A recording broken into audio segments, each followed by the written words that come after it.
మేడ్చల్ పరిధిలో గల Venkatramaiah colony Mallareddy complex వద్ద ఒక ఇంట్లోకి వెళ్లి మహిళ నోరు మూసి మెడల నుంచి బంగారు గొలుసు తెంపుకొని పారిపోతుండగా ఆ దుండగుణ్ణి పట్టుకొని చితకబాదారు కాలనీవాసులు. కాగా ఆ దొంగని వివరాలు అడగా వరంగల్ వాసి అని, గిరిమాపూర్ కంపెనీలో పనిచేయడానికి వచ్చానని, తన పేరు రాహుల్ అని తెలపడం జరిగింది. కాగా కాలనీవాసులు పోలీసులకు సమాచారం ఇవ్వగా వారు సంఘటన స్థలానికి రావడంతో ఆ దొంగను పోలీసు వారికి అప్పగించడం జరిగింది. ఈ సందర్భంగా పోలీసు వారు మాట్లాడుతూ కాలనీలలో కొత్త వ్యక్తులు ఎవరైనా కనిపిస్తే వారితో జాగ్రత్త వహించాలని తెలపడం జరిగింది.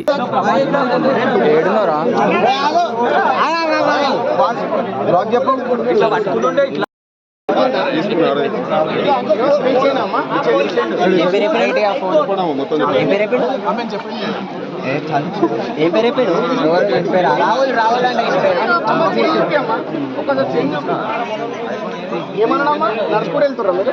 ఇంట్లో పోయి డోర్ పెట్టి